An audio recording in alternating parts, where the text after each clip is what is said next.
Thank you very much for that historical background. Very important facts that especially the Afro-Costa Rican population should know, but the whole Costa Rican need to manage this information so that they could understand why we feel so special on this month. But I would like to ask you, like in the 21st century, what would you say would be some of the contributions for this celebration, the month celebration for the population in Costa Rica, the Afro population in Costa Rica? As we mentioned before, Afro descendants in Costa Rica received the recognition of being nationals through the effort of Mr. Curlin as the first black um, member of Congress, and also because of the support of the recently formed Liberation Party that made it possible that after 75 years of being in this country, finally the country in itself decided to accept black people, Afro descendants, as nationals, as Costa Ricans officially. Before, very few persons who had the opportunity to apply for naturalization, very few persons had that opportunity. So since 1949, as nationals, there has been certain political tendency to give Afro descendants certain visibility in politics. And these visibility efforts could be of those who were elected agentes de policía in the 50s and 60s. And this was perhaps the highest post for the first 10, 15 years that Afro descendants had access to. The effort that Mr. Kernan managed to put in representation of black people in Congress was a very outstanding one. And that was a mixture of political opportunity and political strategy to have black people's votes in favor of a political party. Not so much because there was a strong political strength. So the aspiration of black people in political positions were at a very, very basic level. And I think that from 1950 to 1960, there was a set of movements that placed black people at a different level. The important issue was that there was a college established, the Colegio Diurno de Limón, that produced the first black bachelors from high school. And at that particular time, there was an interest of the government to nationalize the Caribbean area.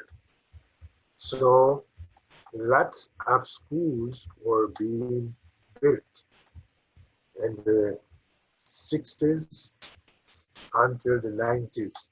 A very strong investment of building educational centers was in. Unluckily, there wasn't enough educators to fill these primary schools and high schools that were being built and spreading all over the country, especially in the region where what existed then were English schools. So in the, starting from 1960, there was a strong movement to have educators to cover schools, especially in the rural area.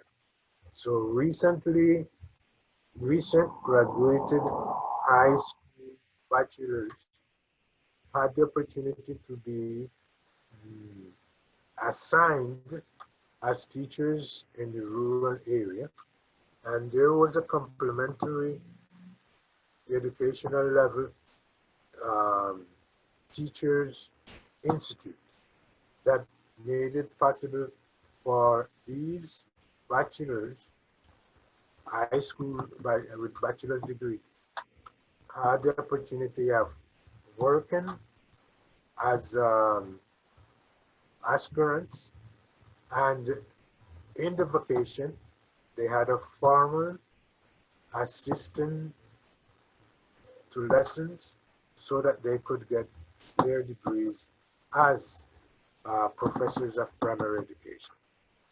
And during the school period, while they were teaching in their schools, by mail, they would receive their their lessons, which they would study, fill out the exams that were posted, and so they had a year-long education. This opportunity, especially for Black school teachers, was one that built the prestige and the image of Black people. And in the 70s, you had Black teachers holding important positions in the teachers union. And here we can mention names like Mr. George Watts, Mr. Edgar Campbell, who managed to be the first teachers union Black president.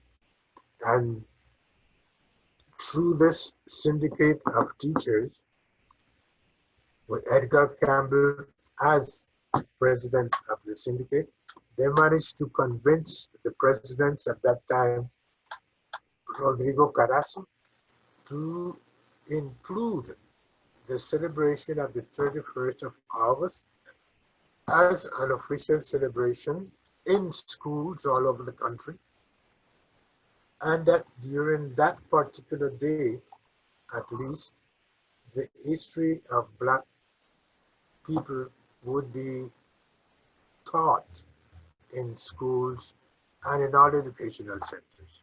So from the 70s, that's roughly uh, almost 50 years now, there is where this celebration officially began to be a date to be considered in all educational centers.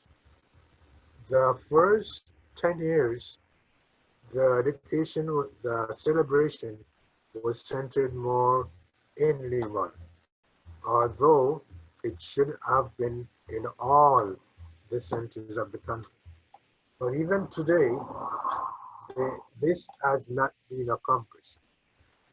Notwithstanding, we can say that ever since, for the last 20 years, with the parade that has been organized with the ethnic civic committee, every year this celebration has grown in size, has grown in participation, but also to create a new image nationally in relation to that celebration. Iya